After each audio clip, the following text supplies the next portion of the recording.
All right, on the line with us, we have another one of his friends in the business. Let's welcome to the line, Tong Po, a.k.a. B-Boy. Yo, what's up, man? Man? Doing good, man. How you guys doing? Doing all right. Doing good, considering the circumstances. Now, you worked with Trent a lot and were good friends with Trent. What do you feel that Trent would want his fans to remember most about him?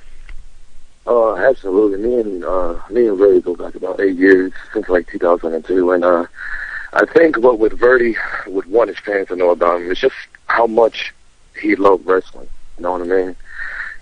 When he was I heard a lot of people when he was on, he was one of the best. And in my opinion, out here in California, we used to get tapes on the East Coast, and the three guys that were getting noticed were Homicide, Low Key, and Trent Acid. And Trent Acid is the one that stood out in my mind because he had that it factor. And when me and Verdi started getting close and everything, I really believe that he would want the fans basically to remember him and know just on his work ethic, because he was on the part that everybody was trying to get at. Yeah. And he loved wrestling, he loved partying, and he was one of a kind, man. He's still one of a kind. Nobody could touch Verdi on what he's done. You know what I mean? Yeah, absolutely. Mm-hmm. Now, do you have a story about working with him, maybe on a show that sticks out to you that you would like to share with our listeners? There's actually a couple. When I first came into CZW, it was 2002 for Best for the Best 2. And it was me and Verdi in the third round. And Verdi was busting his ass already throughout the whole tournament. And with me and him, he was a little blown up, you know what I mean? And so was I, and we didn't know what to do, and we just went out there and just worked. My fondest memory is like after I went down to him in the third round, he pinned me, and while he pinned me, he was like, "Thank you, brother." And he was just like, "I love you, man. Thank you so much." And then that's one of my fondest memories with him. Because after that match, I felt like there was a mutual respect, and from that mutual respect became a great friendship in and out the ring. You know what I mean? That's classy. Mm-hmm. Now, if you were to write a book about Verdi's life, what would the title be? Oh man, what would it be? You know what would it be? Just this was some of Verdi in a couple words. It would be like, yo, hey, yo, and then it would be ... Mark.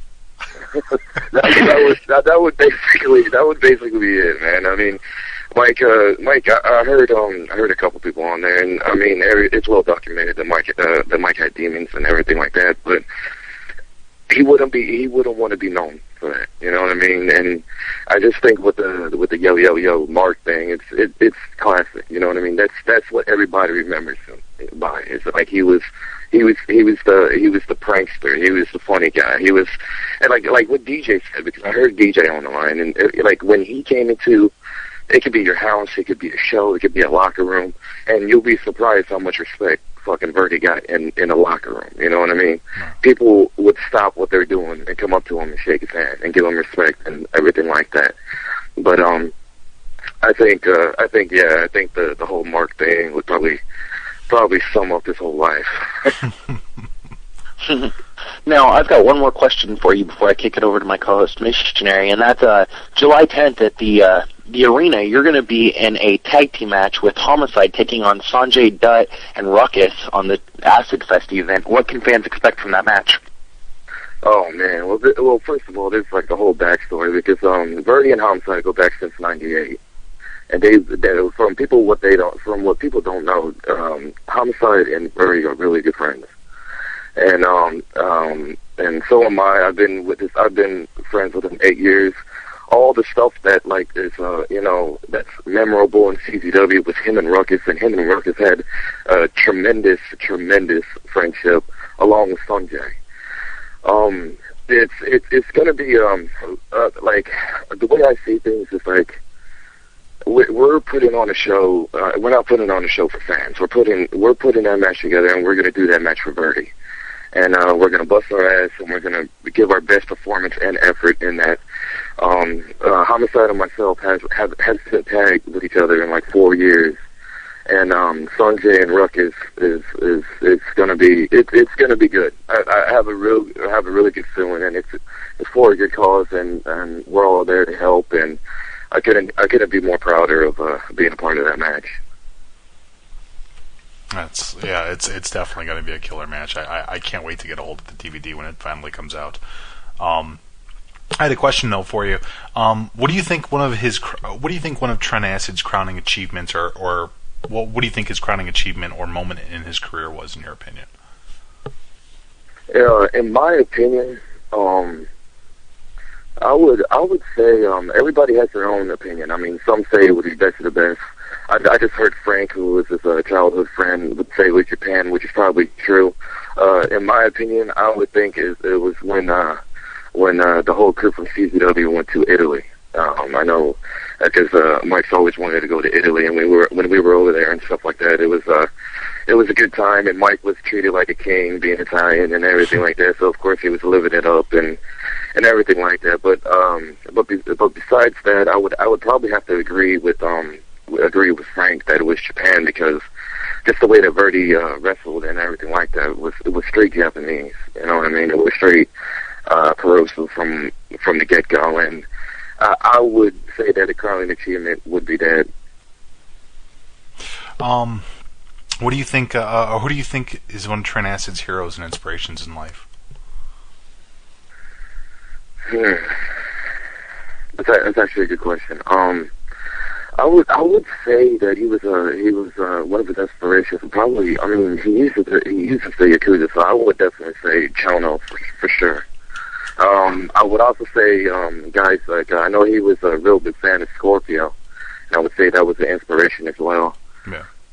Trent, to me, Trent wouldn't admit who was his inspiration because he was the biggest. He was his own biggest hero. You know what I mean? But I would say those guys for sure.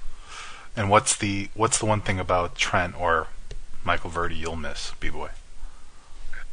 I'm gonna miss a lot, man.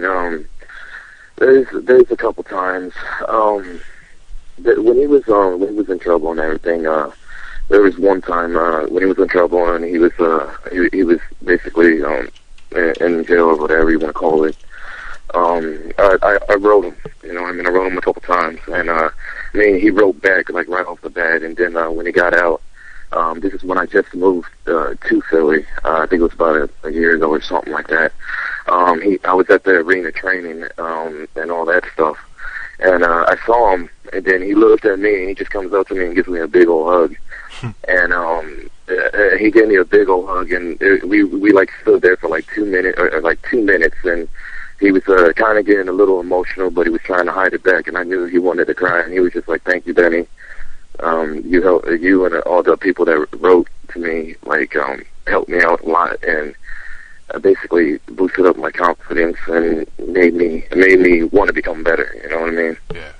And that's something that I'll always remember and always cherish, and just the times that we've had. I mean, there's been numerous times that Verdi and myself have just chilled outside the ring and chilling in locker rooms and everything like that. The one thing I'm gonna definitely miss is just him being around, just in general. You know what I mean? The world's lost. Like I've said this many times, and you could kind of think of how to say it or whatever, but the world's lost a soldier. I mean, you know what I mean?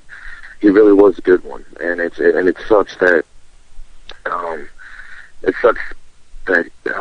that he was so young. He shouldn't have gone. You know what I mean? But God takes the best, and Verdi was the best. You know?